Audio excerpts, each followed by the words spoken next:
Good evening, everyone. It is Wednesday. We're here for Jesus Short, and I'm looking forward to. It's fall. I like fall.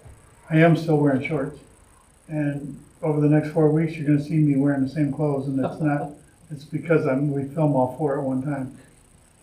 Anyway, we're going to get going. Psalm 147. 3 through 5. Verses 3 through 5. Adonai builds up Jerusalem. He gathers together the exiles of Israel. He heals the brokenhearted and binds up their wounds.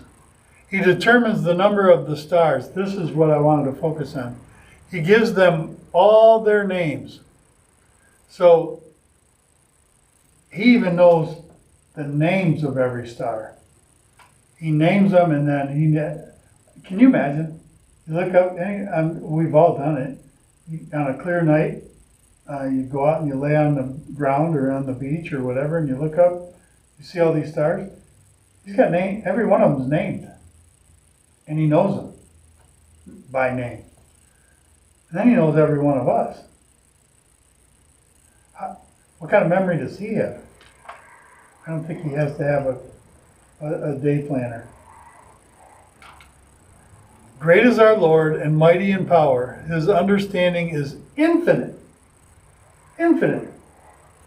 That's almost as good as we have.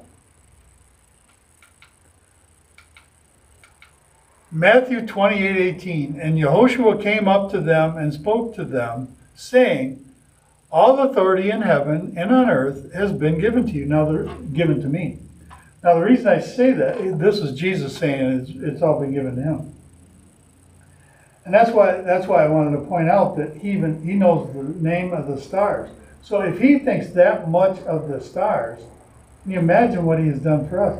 He has power and authority over the stars and the sun and the moon. He's given to us. That's mind-blowing to me. How many people do you know that use it? I mean, how many people would even say they believe it, let alone use it? I've used it a lot. And it's amazing how nature obeys almost every time. But it's when man gets involved and everything has free will, but not everything is obedient. And nature is proven to be very obedient.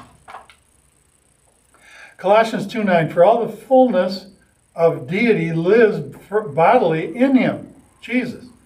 And in him you have been filled to fullness.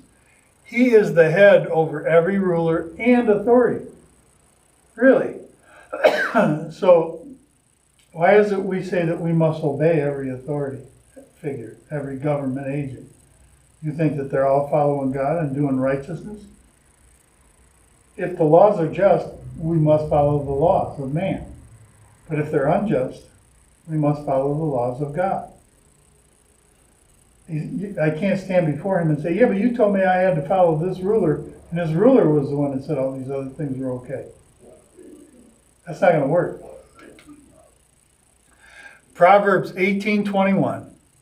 I've quoted this a lot in my life. Death and life are in the control of the tongue. I like the New King James Version better. The power of life and death is in my tongue. Those who indulge in it will eat its fruit. Eat its fruit, good and bad. If you want to eat, why do you think that God says do not use profanity or language that is harsh or language that is bad? Because you're going to eat that fruit. Whatever comes out of your mouth is going to become who you become if you're not careful. He says be careful with that. Because the power, it's not only physical life and death, it is spiritual life and death. You want to talk like that? Ephesians 29, do not use perverse or language. Okay. Well, I've had people argue with me. Well, yeah, but God won't send me to hell for using vulgarity. I said, no, but you might send yourself there. Because that vulgarity, depending on how you speak about people or to people, God, that will eventually change your heart. And once your heart becomes corrupted, now you're going to be judged by God, not by me. So anyway, it's been a good night. StreetlightGR.com at Facebook, YouTube at Streetlight Bible Study 4006. Be blessed and always be a blessing to others. Thank you so much for checking in. Have a good night.